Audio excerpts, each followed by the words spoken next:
Everyone, welcome back to our channel commerce विद्यार्थी। तो आज के टॉपिक में हम डिस्कस करने वाले हैं हमारा चैप्टर 6 बिजनेस स्टडीज का स्टाफिंग। ठीक है, तो चलिए आइए शुरू करते हैं।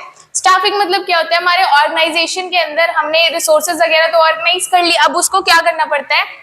हमारे पास काम करने के लिए अलग अलग पोजीशंस होती है, वैकेंट जॉब पोजीशंस। ठीक है, उसके लिए हमें किसकी जरूरत होती है? एम्प्लॉइज की जरूरत होती है। तो स्टाफिंग के प्रोसेस में हम क्या करते हैं, जो हमारी वैकेंट पोजीशंस है उनको अलग अलग प्रोसेसेस के थ्रू वहां पे क्या करते हैं, हम जो हमारे एम्प्लॉइज है उनको हायर करते हैं। ठीक है, उन वैकेंट पोजीशंस के लिए हमारे ऑर्गेनाइजेशन के अंदर। ठीक है, staffing is that part of management concern with obtaining, utilising and maintaining capable people to fill all positions in the organization from top level to bottom level। यहाँ पे ये जो स्टाफिंग होता है वो मैनेजमेंट का ये ऐसा पार्ट होता है जिसमें हम क्या करते हैं, जो हमारे रिक्वायरमेंट के हिसाब से जॉब पोजीशंस पे अलग अलग एम्प्लॉइज को क्या करते हैं, फिल करते हैं, यूटिलाइज करते हैं, मेंटेन करते हैं ऐसे लोगों को जो हमारे ऑर्गेनाइजेशन के लिए कैपेबल हो या गोल्स को काम करने के लिए उसमें क्या होता है, कैपेबिलिटी उनकी हो किसी भी जॉब को परफॉर्म करने के लिए। कहाँ से लेके टॉप से लेके बॉटम लेवल तक हमारे मैनेजमेंट के अलग अलग जॉब जो वेरियस हमारी जॉब पोजीशंस है उन पे सही लोगों को, प्रॉपर स्किल्ड लोगों को हायर करना। ठीक है, it involves the scientific and systematic procurement. यहाँ पे क्या करते हैं हम, साइंटिफिक और सिस्टमैटिक प्रोक्योरमेंट यूज करते हैं, allocation, utilising, conservation and development of human resources. ठीक है, दूसरी डेफिनेशन इसकी, the managerial function of staffing involves, staffing का जो मैनेजरल फंक्शन इसमें हम क्या करते हैं, मैनिंग द ऑर्गेनाइजेशनल स्ट्रक्चर। जो हमारे ऑर्गेनाइजेशन स्ट्रक्चर में हमें एम्प्लॉइज की जरूरत होती है वहां पे हम क्या करते हैं, लोगों को रखते हैं through the proper and effective selection. किसके थ्रू? प्रॉपर और इफेक्टिव सिलेक्शन के through, appraisal and development of personnel to fill roles design into the structure. जो हमारे ऑर्गेनाइजेशन के स्ट्रक्चर के अंदर हमें रिक्वायरमेंट होती है उसके अकॉर्डिंग हम अलग अलग लोगों को अलग अलग जॉब पोजीशंस पे रखते हैं। ठीक है, दूसरी इसके बाद एक और डेफिनेशन है, द प्लेसमेंट, लोगों की placement, growth, development of all those member, उन सारे मेंबर्स का ऑफ द ऑर्गेनाइजेशन जो एक ऑर्गेनाइजेशन के अंदर काम कर रहे होते हैं, हुज फंक्शन, जिनका काम है, is to get things done through the efforts of other individual, दूसरे लोगों के हेल्प के थ्रू क्या कराना, काम कराना। ठीक है, ये हमारी एक और डेफिनेशन है। उसके बाद आते हैं एस्पेक्ट्स ऑफ स्टाफिंग। स्टाफिंग के एस्पेक्ट्स, रिक्रूटमेंट, रिक्रूटमेंट मतलब क्या होता है, हमारे पास जॉब है, लोगों को जॉब की जरूरत है। ठीक है, यहाँ पे हम यही करते हैं, जिन्हें जॉब की रिक्वायरमेंट होती है एडवर्टाइजमेंट वगैरह के थ्रू उनको अप्लाई करने के लिए अट्रैक्ट करते हैं। यहाँ पे finding and attracting people who wants to work for the organisation, ऐसे लोगों को अट्रैक्ट करना जो हमारे ऑर्गेनाइजेशन के लिए काम करना चाहते हैं, जिन्हें जॉब की जरूरत होती है। Example, posting job ads post करना, और visiting college to find potential employees, और अलग अलग कॉलेजेस वगैरह में विजिट करना ताकि हम अपने रिक्वायरमेंट के हिसाब से लोगों को क्या कर सके, हायर कर सके। दूसरा हमारा है सिलेक्शन। सिलेक्शन करना अलग अलग प्रोसेस के थ्रू, इंटरव्यूज वगैरह और जो हमारे टेस्ट वगैरह होते हैं इनके थ्रू क्या करना, हमें अलग अलग कैंडिडेट्स हमारे रिक्वायरमेंट के हिसाब से सिलेक्ट करना।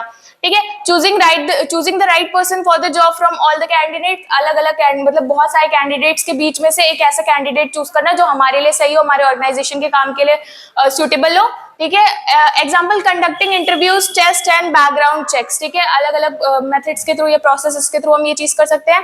ट्रेनिंग एंड डेवलपमेंट, जो हमारे एम्प्लॉयज हम सिलेक्ट करते हैं उसके बाद उनको क्या करना, उनकी एग्जिस्टिंग स्किल्स पे काम करना या फिर उन्हें कोई और नई स्किल सिखाना। ठीक है, helping employees learn new skills और इम्प्रूव एग्जिस्टिंग वन, ये कोई नई स्किल सिखाना या जो उनकी एग्जिस्टिंग पहले से उनके पास जो स्किल्स है उस पर और अच्छी तरीके से काम करना। ठीक है, एग्जाम्पल, ऑर्गेनाइजिंग वर्कशॉप्स और ऑन जॉब ट्रेनिंग्स, इसके लिए हम क्या कर सकते हैं, या तो वर्कशॉप ऑर्गेनाइज करेंगे या तो जब वो काम कर रहे होते हैं उसी टाइम पे क्या करते हैं, उनको ट्रेन करना काम के लिए। ठीक है, इंपॉर्टेंस ऑफ स्टाफिंग, स्टाफिंग हमारे लिए जरूरी क्यों है, right people for the right job, सही इंसान के लिए सही जॉब। ठीक है, यहाँ पे हम ऐसे लोगों को जिनकी हमें एक्चुअल में जरूरत होती है जिस जगह पे, वहीं पे उन्हें रखा जाता है। ठीक है, staffing ensures qualified and skilled individuals are chosen for the job. यहाँ पे ये क्या करता है, मेक श्योर करता है कि क्वालिफाइड और स्किल्ड लोग ही हमारे वैकेंट जॉब पोजीशंस पे काम कर रहे हो, जिसकी वजह से क्या होता है, हमारी जो है परफॉर्मेंस क्या होती है, बेटर होती है। इम्प्रूव एफिशिएंसी, एफिशिएंसी इसलिए इम्प्रूव होती है क्योंकि हम ऐसे लोगों को जॉब पोजीशंस पे रख रहे हैं जिनकी हमें मतलब जरूरत है या वो उस फील्ड में पहले से ही क्या है, स्किल्ड है। तो हमारी इफिशियंसी भी इंप्रूव हो जाएगी यहाँ पे। When the right staff is in place, जब स्टाफ अपनी सही जगह पे है, work is done faster and better, काम क्या होगा हमारा तेजी से होगा और बहुत अच्छी तरीके से होगा, ठीक है। इंक्रीजेस एम्प्लॉय सेटिस्फैक्शन, आप जिस काम में अच्छे हैं, अगर आपको वही काम दिया जाए तो आप बहुत खुशी खुशी वो काम करेंगे, ठीक है।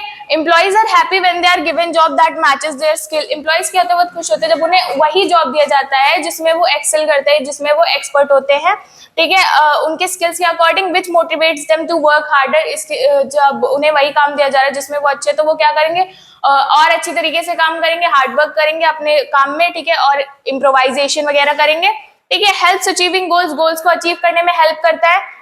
Good staffing ensures the organisation can meet its goal on time. क्या होता है, अच्छी स्टाफिंग अगर हम करेंगे तो जो हमारा ऑर्गेनाइजेशनल गोल्स है वो हम टाइमली और बेटर तरीके से अचीव कर सकेंगे, और जो हमारा ऑर्गेनाइजेशन है वो भी क्या होगा, बहुत अच्छी तरह से सक्सेसफुली आगे चल के ग्रो करेगा।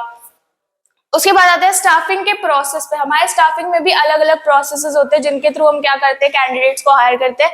The process of staffing consist of several inter related activities. जो हमारे स्टाफिंग का प्रोसेस है वो अलग अलग क्या होता है, इंटर रिलेटेड एक्टिविटीज से कंसिस्ट करता है, such as planning for human resource requirement, human resource requirement की प्लानिंग, फिर उसके बाद आता है रिक्रूटमेंट, फिर आता है सिलेक्शन, फिर ट्रेनिंग एंड डेवलपमेंट, फिर रेम्यूनरेशन एंड सो ऑन, और भी बहुत सारी चीजें, ठीक है। मैन पावर प्लानिंग, सबसे पहली चीज क्या आती है, मैन पावर प्लानिंग की। हमें एक ऑर्गेनाइजेशन के अंदर कितने लोगों की जरूरत है किसी भी काम को करवाने के लिए, ठीक है। Human resource management is the process of determining the number and type of person required for filling the vacant job. यहाँ पे क्या करते हैं, हम देखते हैं कि हमें रिक्वायरमेंट किसकी है, कि हर एक जॉब पोजीशन के लिए, अलग अलग जॉब पोजीशंस के लिए हमें कैसे लोगों की जरूरत है, ठीक है। यहाँ पे number and type of person मतलब कितने लोगों की और किस तरह के लोगों की जरूरत है हमें, ठीक है। Job in an organisation, vacant job in an organisation. Manpower requirement involves two kind of analysis. Manpower requirement क्या करते हैं, दो तरह की चीजें ध्यान में रखनी पड़ती है हमें, वर्कलोड एनालिसिस, काम कितना है, एंड वर्कफोर्स एनालिसिस, उसके लिए हमें कितने लोग लगने वाले हैं यहाँ पे, ठीक है। इन दो चीजों का हमें ध्यान रखना पड़ता है। दूसरा हमारा है रिक्रूटमेंट। रिक्रूटमेंट मतलब हमारे पास जॉब है और बाहर लोगों को जॉब की जरूरत है, ठीक है। After estimating man power requirement, जब हम ये डिटरमाइन करते हैं कि हमें कितने लोगों की जरूरत है, उसके बाद क्या आता है, the second step in the process of staffing is recruitment. उसके बाद जो दूसरा स्टेप हमारा है वो क्या आता है, recruitment. Recruitment refers to a process of searching for prospective employees. यहाँ पे हम क्या करते हैं, हमारे रिक्वायरमेंट के हिसाब से एम्प्लॉयज को ढूंढते हैं and encouraging them to apply for jobs in the organisation. उनको इनकरेज करते हैं ताकि जो हमारी वैकेंट पोजीशंस या जॉब एप्लीकेशंस हो उनको वो फिल करें, ठीक है। उसके बाद आता है searching for prospective employees and encouraging them to apply for job in the organization. It involves identifying various resource of human force and attracting them to apply for the job, ठीक है। अलग अलग लोगों को क्या करता है यहाँ पे, आइडेंटिफाई करता है जो और जॉब को अप्लाई करने के लिए अट्रैक्ट करता है यहाँ पे, ठीक है, अलग अलग जॉब पोजीशंस के लिए। उसके बाद क्या करते हैं हम, जो तीसरा हमारा स्टेप होता है सिलेक्शन। अब हमने क्या किया, रिक्रूट कर लिया लोगों को, फिर उसके बाद क्या करते हैं, बहुत सारे कैंडिडेट्स अप्लाई करते हैं, तो जरूरी नहीं हमें सबकी जरूरत होती है, तो सिर्फ हम उन्हीं लोग को रखते हैं जिनकी एक्चुअल में हमें रिक्वायरमेंट है, जो हमारे लिए प्रोडक्टिव हो सके, हमारे काम के हो, ठीक है। Selection is the process of choosing and appointing the right candidate for various job position in the organisation. सही इंसान को सिलेक्ट करना एक ऑर्गेनाइजेशन के अंदर, ठीक है, अलग अलग पोजीशंस के लिए। It is treated as a negative process because it involves the rejection of some candidates. Selection क्या है, हमारा negative process है, क्योंकि इसमें हम क्या करते हैं, अब अप्लाई 100 लोगों ने किया है तो जरूरी नहीं हम 100 के 100 ले लेंगे, यहाँ पे सिर्फ हम उतने, हो सकता है हम 10 ही लोग को सिलेक्ट करें। नेगेटिव प्रोसेस है ना, क्योंकि हम सबको नहीं रख सकते, हमें सिर्फ स्किल्ड लोगों की जरूरत है, जिनकी हमें जरूरत है हम सिर्फ उतने लोगों को रखेंगे। हमें 10 लोगों की जरूरत है तो हम 10 रखेंगे, 20 की जरूरत है तो 20 रखेंगे, बाकी सारे क्या हो जाते हैं, रिजेक्ट हो जाते हैं। तो ये क्या एक नेगेटिव प्रोसेस है, ठीक है, because it involves the rejection of some candidates. इसमें क्या करते हैं, बहुत सारे कैंडिडेट्स को क्या करते हैं, रिजेक्ट कर देते हैं, जिनकी हमें जरूरत नहीं होती है। दूसरा है प्लेसमेंट एंड ओरिएंटेशन। अब इंसान को हमने सिलेक्ट कर लिया, उसके बाद उनको उनकी सही जगह पे रखना, ठीक है। After selection and appropriate job is assigned to each selected person. अब जिनको हमने सिलेक्ट किया है उनको अलग अलग जॉब्स क्या करते हैं, असाइन करते हैं, placement is the process of matching the candidates with jobs in the organisation. अब प्लेसमेंट क्या होता है, जो जिस जॉब पे जिस इंसान की जरूरत है उसको वहां पे प्लेस करना, ठीक है। Under this process every selected candidate is assign a job most suitable for him. यहाँ पे हम क्या करते हैं, अलग अलग कैंडिडेट्स को ऐसी जॉब पोजीशंस पे रखते हैं जो उनके मतलब उनके हिसाब से परफेक्ट हो या जिसमें वो स्किल्ड हो, उसी हिसाब से हम क्या करते हैं, उनको उनकी जॉब पोजीशंस पे रखते हैं, ठीक है। फिर उसके बाद आते हैं हमारे ट्रेनिंग एंड डेवलपमेंट। जो हमारे एम्प्लॉयज एक ऑर्गेनाइजेशन के अंदर हम जिनको पोस्ट करते हैं या वैकेंट पोजीशन पे फिल करते हैं, उनको उनकी एग्जिस्टिंग स्किल्स पे काम कराते हैं या तो उनको कोई नई स्किल्स सिखाते हैं यहाँ पे हम ट्रेनिंग के through. People are in search of career and not jobs. यहाँ पे लोग जॉब के सिर्फ सर्च में नहीं रहते, उनको आगे फ्यूचर में चल के उनके करियर पे क्या करना है, उनको उनका करियर फोकस रहता है, मेन फोकस यही रहता है उनका। उन्हें सिर्फ काम करने से नहीं मतलब होता है, उनकी फ्यूचर में आने वाली क्या क्या अपॉर्चुनिटीज है उस काम को करने के साथ साथ वो भी उन्हें उनका मेन फोकस होता है। Every individual must be given a chance to rise to the top. हर एक इंडिविजुअल को चांस मिलना चाहिए ताकि वो और आगे जा सके या और ऊपर आ सके, ठीक है। The most favourable way for this to happen is to promote employees learning. इसका सबसे सही तरीका क्या है इस चीज को करने का, हम क्या कर सकते हैं, प्रमोट कर सकते हैं उनकी लर्निंग स्किल्स को, ठीक है। For this organisation either provides training themself. इसके लिए क्या करता है ऑर्गेनाइजेशन, या तो वो खुद से उन्हें ट्रेन करता है या तो क्या करता है और थ्रू एक्सटर्नल इंस्टीट्यूट, बाहर के इंस्टीट्यूट्स के थ्रू ये सारी चीजें ट्रेनिंग के प्रोग्राम को क्या कराता है, कंप्लीट कराता है, ठीक है। उसके बाद आते हैं performance appraisal.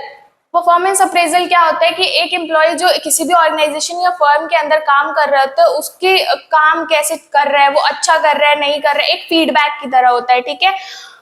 Appraisal refers to the evaluation of the employees of the organization based on their past or present performance by some pre-decided standards। यहाँ पे क्या करते हैं हम, कुछ हमारे स्टैंडर्ड्स होते हैं उसके अकॉर्डिंग वो पास्ट में वो उसने कैसा काम किया और प्रेजेंट में वो कैसा काम कर रहा है, यहाँ पे हम ये देखते हैं, ठीक है। पास्ट से प्रेजेंट के बीच में उसने इम्प्रोवाइज किया है या नहीं किया है, ये सारी चीजें कंसिडर करने के प्रोसेस को क्या कहते हैं हम।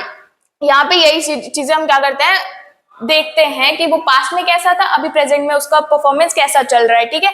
The employee should be well aware of his standards and his superior is responsible for providing feedbacks on his performance. जो हमारे एम्प्लॉयज होते हैं उनको पता होना चाहिए कि स्टैंडर्ड्स क्या क्या है, जो चीजें उन्हें करनी है उसको करने के लिए क्या क्या स्टैंडर्ड्स फॉलो करने हैं। और जो हमारे मैनेजर्स होते हैं, ये काम किसका होता है, ये हमारे मैनेजर्स का काम होता है, फीडबैक देना एम्प्लॉयज को कि आप अगर कोई काम कर रहे हो तो आपके पास आपका मैनेजर आ रहा है बोल रहा है कि हाँ हो सकता है आप इस चीज को और इम्प्रोवाइज कर सकते हो, या फिर अगर आप अच्छा करो तो वो आपको प्रेस करेगा कि हाँ आप अच्छा काम कर रहे हो और अच्छी तरीके से काम करते रहो, हार्ड वर्क करते रहो, ठीक है। ये सारी किसकी रिस्पॉन्सिबिलिटी होती है, हमारे मैनेजर की होती है, ठीक है। उसके बाद आता है प्रमोशन एंड करियर प्लानिंग। अगर आप अच्छा काम कर रहे होते हो ऑर्गेनाइजेशन के अंदर तो आपके रैंक से और ऊपर रैंक पे क्या किया जाता है, प्रमोट किया जाता है। It has now become important for all organisation. ये आजकल हर एक ऑर्गेनाइजेशन के लिए जरूरी हो गया to deal with career related issues. Career related issues से डील करने के लिए जो एम्प्लॉयज की होती है, and promotional routes for employees, और जो एम्प्लॉयज के प्रमोशनल रूट्स होते हैं।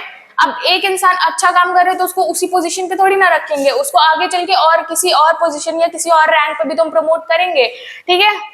The manager should take care of the activities that serves long term interest of employees. यहाँ पे हम क्या करते हैं, जो हमारे एम्प्लॉयज हैं उनके अगर उनका डेवलपमेंट नहीं कराएंगे, उनको प्रमोट नहीं करेंगे तो वो अपने इफिशियंसी प्रॉपर जो है नहीं दिखा पाएंगे किसी भी काम को करने के लिए, तो उनकी डेवलपमेंट भी नहीं होगी यहाँ पे, ठीक है। तो इसीलिए हम क्या करते हैं, उन्हें टाइम से प्रमोट करते रहते हैं उनके काम के अकॉर्डिंग, ठीक है। कंपनसेशन अगर आप अच्छा काम कर रहे हो तो बोनस मिलता है, और भी बहुत सारे health insurance benefits, long term benefits, ये सारी चीजें आपको प्रोवाइड कराई जाती हैं। refers to the payment और reward given to employees in exchange for their work. आप अच्छा काम कर रहे हो तो आपको इसके एक्सचेंज में क्या मिलता है, बोनस मिलता है, ठीक है। It is an important aspect of employer employee relationship. ये क्या होता है, एक बहुत इंपॉर्टेंट एस्पेक्ट होता है एम्प्लॉयर और एम्प्लॉय के रिलेशनशिप का। And plays a key role in motivating and retaining employees. ये क्या करता है, एम्प्लॉयज को मोटिवेट करता है ताकि वो और फ्यूचर में अच्छा काम कर सके। इससे उनका मोरल वगैरह बूस्ट होता है। अगर कोई आदमी अच्छा काम कर रहा है और आप उसको प्रेस कर रहे हो और उसको बोनस वगैरह इंसेंटिव्स वगैरह प्रोवाइड कर रहे हो, तो वो क्या करेगा, और अच्छा परफॉर्मेंस देगा यहाँ पे, ठीक है।